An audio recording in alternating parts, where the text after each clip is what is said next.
Hey, Alice Walker, amazing author of The Color Purple, and Andy Shallal, of course, creator of Busboys and Poets. Hey, thanks so much for joining us on the show today. Thank you. Thank you.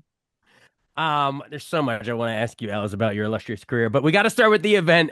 The first Peace Ball that we ever did was back in 2008 and 2009 is when we held it when Obama was first elected, and it was a very joyful moment for a lot of people who saw a different possibility in what America stood for.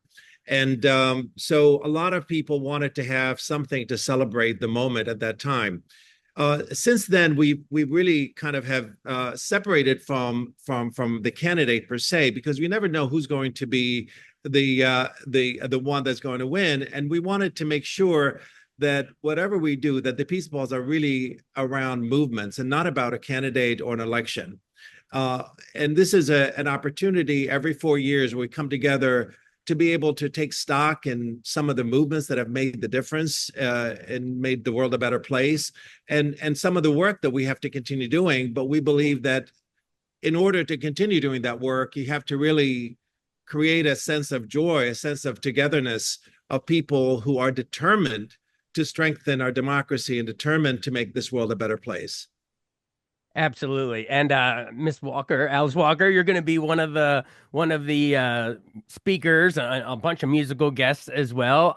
Do you want to either of you list who all's going to be speaking slash performing this year? Well, I don't know, and I really won't be there in person, Oh, okay. unfortunately. The last time I was there, um, I loved it, although cold weather is very hard on my body. Yeah. So I'm talking to you now from Jalisco, Mexico, where it's Welcome. somewhat warmer. But I love the Peace Ball. I love the idea of people dancing while there's disaster all around. Because it helps us to remember that the disaster is not all there is, and that we have within us something that rises to the occasion, to counter, evil, basically. And dance is very good for us. I mean, it helps us remember that we are embodied.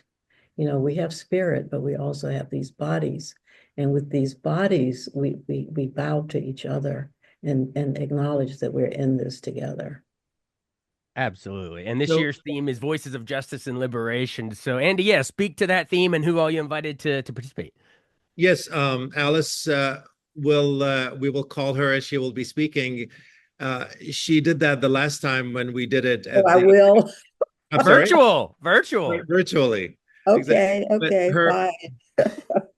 her voice, she doesn't know that yet, but Breaking news.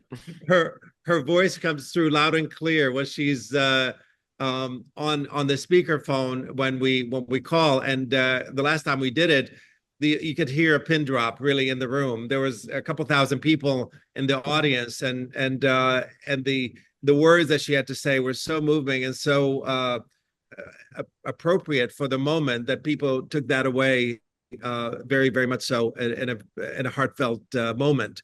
But we have, some great people that will be there.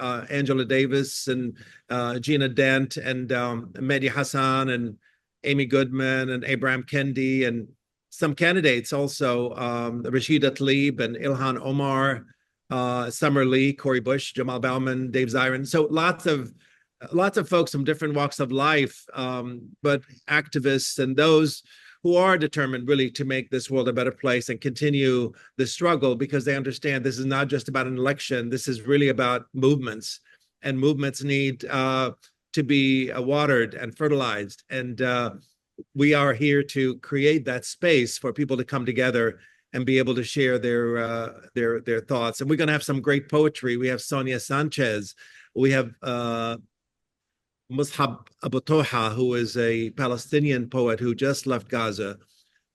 People like that would also be there to share some beautiful insights. Last time you said you could hear a pin drop when Alice Walker the speaking, and I'm sure it'll be the same way this time because you are a legend.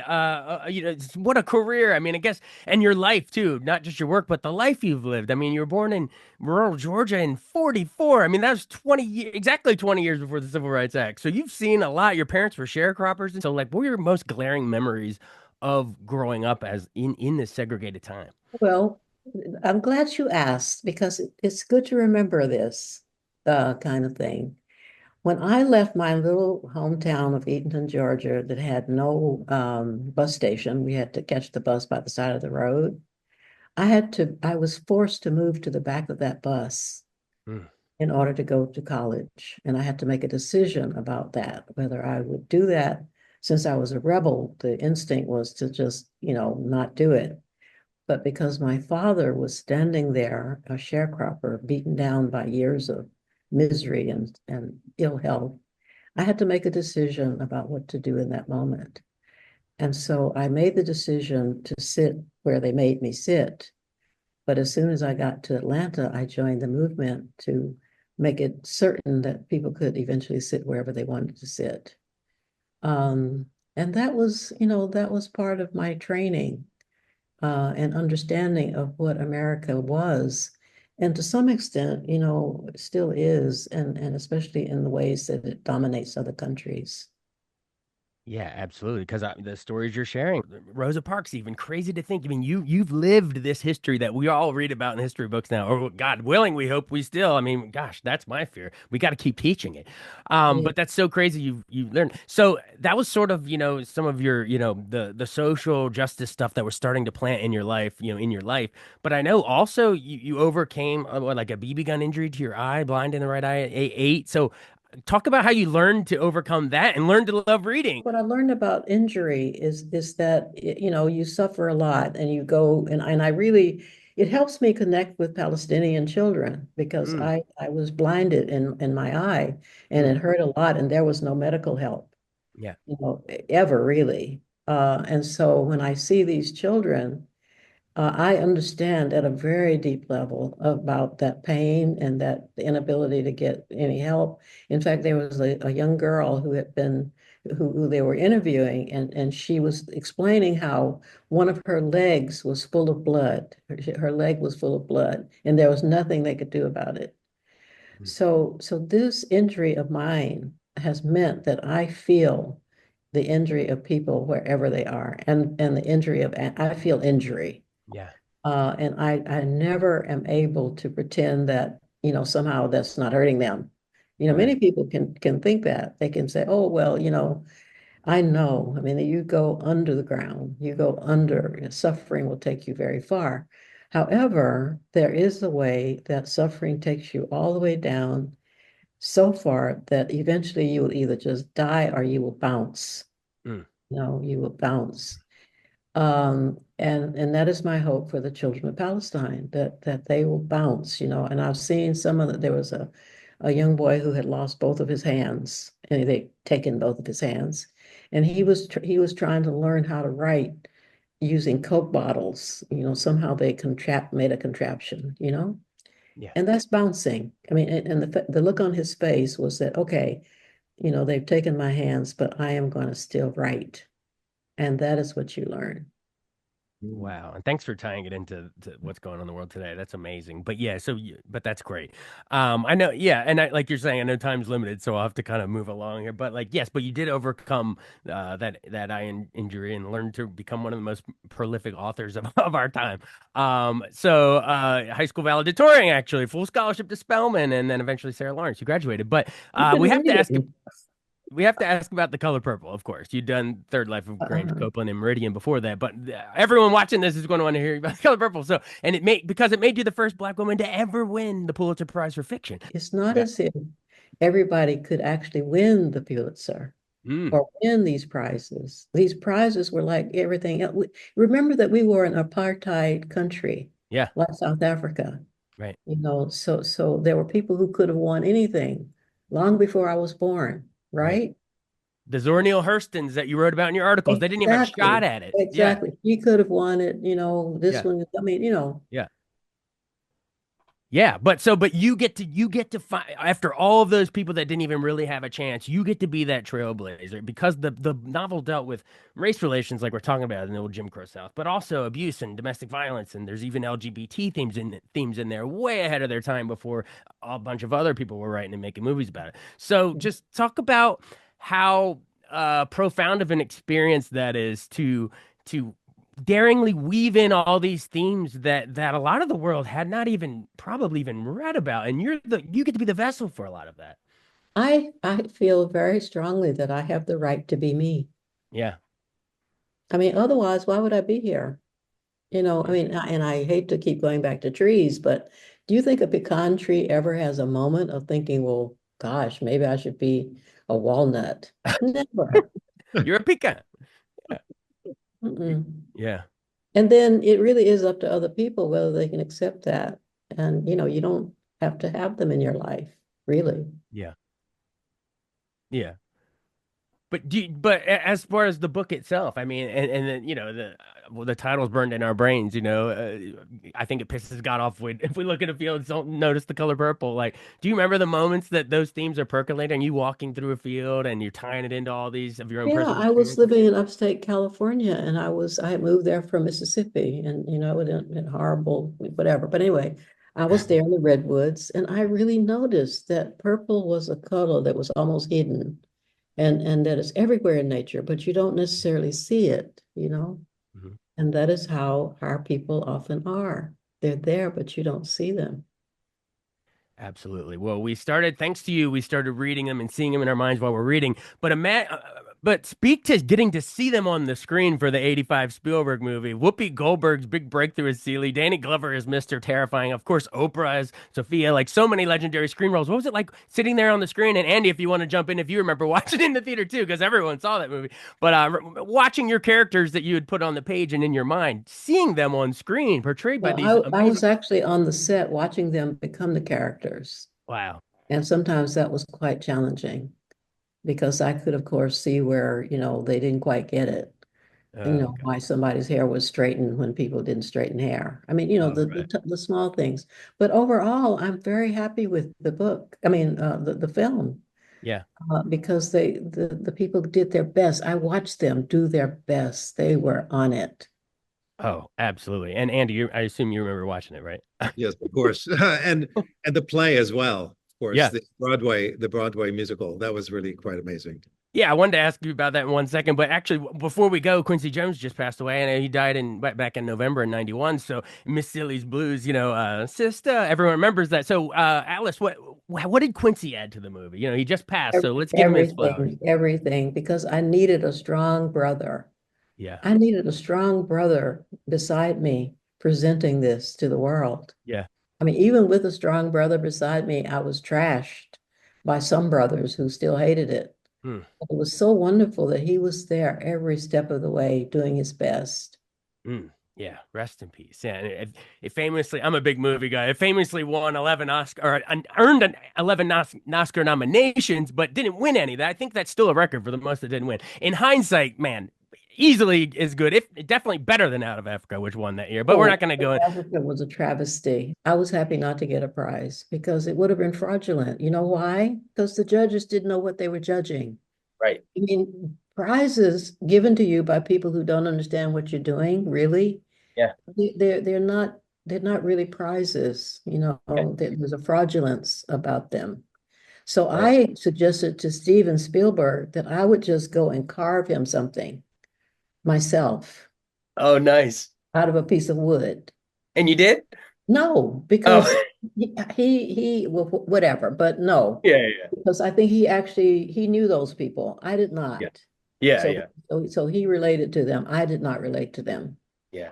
But actually, I feel that if I had gone out, found the perfect piece of wood and carved him a whatever, and given it to him, it would have had much more meaning than anything else anyone could ever give him. Now, he may not agree, He but got his later, but it's to your point. This was '85, so yeah, I maybe even exactly 30 years before the whole hashtag Oscars so white thing even began on Twitter. And it's been even a slow road since then. So, like, yeah, this is way, way before, I guess Spike was just starting his career. So, like you're saying, you didn't even have the opportunities to win these fraudulent, But the thing is, he did a really remarkable thing, yeah. and he did it honorably, and he deserved the Oscar that I would make with my own hands and give to him. That's That's the point. There's still time. We could carve that for Steven. uh, well, it got its due over. I remember the American Film Institute ranked the most inspirational movies, and it was like somewhere in like the top half of that. So I it's in love it. hindsight, its legacy is strong. Well, Mhm. Andy mentioned the Broadway show in '05. I guess it won the Tony for Best Actress for LaChanze, and of course, so many followed in those footsteps. Fantasia Barrino and Cynthia Erivo, who's crushing it in Wicked now. She played on Broadway. Oh, Um, she's good. She's and great. actually won for the revival. Now that I think about it, yeah, in 2015. So yeah, what was it like? Go for both of you.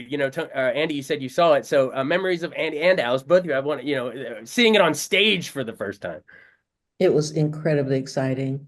And again, the young man who brought it to the theater, Scott Sanders, basically, was just out of nowhere in a way in my world. I mean, there's so much magic in this world. Yeah. People can show up at your door and they say things like, I want to make a musical of this. And then you say, well, I don't know any musicals, and go away. And they say, well, I'll take you to New York and show you some musicals. And you think about it, well, maybe. And then they come and they take you and they show you musicals and you think, maybe. And then they present this incredible gift. It's all magic, really. I mean, in the Yeah, best sense, it was a magical journey. absolutely. Andy, any thoughts you? And I want you to be able to hop back in No, here. it Sorry, was I've been beautiful. asking Alice a lot of I'm just questions. sorry that I didn't see it with Alice, but Yeah. And I am so sorry too. Should have been sitting next to each other. Oh, that's great. And rounding it out before I know we're up against the clock, but the recent movie musical remake in 2023, Fantasia was back, and Coleman Domingo, gosh, he's so good. Mr. Sing Sing this year, great. Oh, Taraji Shug, and of course the Oscar-nominated role by Danielle Brooks. How do you either of you? Why do you think that speaks to the fact that each generation is going to continue to tell this tale? they are feeling loved. They are feeling loved in all their crazy, mad, depressions, failures, triumphs, whatever. I mean, they yeah, are feeling love. You can, when you present people to themselves as they are, with your best craft, they Yeah, understand that you have to love them to bear it, yeah. and so critics, who didn't get that just missed. They just Exactly. missed the whole thing. Exactly. But the Well, people, the people did miss. right. the remake was very joyful. There was applause at the end, in the audience, and there was this sense of you walked away with a smile on your face. I Yeah, think made it kind of really special. absolutely. I thought it was a delay. All right. Well, in the final seconds here, bringing it full circle to the Peace Ball. I know, Andy, this is a big year for you. I believe you founded Bus Boys and Poets in 2005, right? So happy 20th anniversary in 2025, Thank right? you. Thank you. Yeah. So yeah, talk about, I guess if there's a way to weave it into, I want to give you your flowers, weave it into the mission and the idea behind Busboys and Poets and why Peace Ball, it's kind of a cool 20-year thing. Well, I think Busboys and Poets really was open because I wanted to believe that America is better than this, and this meaning this is a time when it was 9/11 and the Iraq War and so on that was happening, and I felt so much like an outsider. I wanted to find my tribe. I wanted to find my community. And creating space like this, I thought would be a place that can bring them together. And sure enough, they came, and they came in droves. You know, these are people that I love. These are people that I've grown to make them my family, and these are people that are determined really uh, to continue to strengthen our democracy. These are the folks that come to the Peace Ball, and the people that speak at the Peace Ball are the most hopeful people in the world. They're the people that believe that a better world is possible. and they will continue to fight for it, no matter who's at the helm, who's the elected official, who's this and that. It's really about movements. It's really about creating a sense of hope and possibility when there seems to be none at times. We need to have these types of gatherings in order for us to continue to fight for a better world. Absolutely. And let's give the legendary Alice Walker the final word because I know, gosh, if Kamala Harris had won, I mean, you invented the phrase womanism and black feminism way back in the 80s, but if she had won, this would have been a different, even as you were planning this ball, probably, it would have been a whole different thing. But I don't know. I'll just turn the microphone over to you, Alice Walker, of Well, what could have been versus what is. yeah, I voted for Jill Stein, Oh, there you go. and Butch Ware. Because one of the things that I have learned is that you have to really examine people, and the whole colorism aspect, or the feminism aspect too, actually. They still have to be really looked at carefully, because you could lose your soul by not paying attention to what people really are as opposed to what they're saying, and as opposed to what you wish, people were. So, I believe that if we have a chance at all in this country, we will have to take a completely different uh, direction. We cannot any longer cling to the two parties that we've clung to before, which both of them have betrayed us grievously. Mhm. And I'm done with them. I will never vote for either one of them again.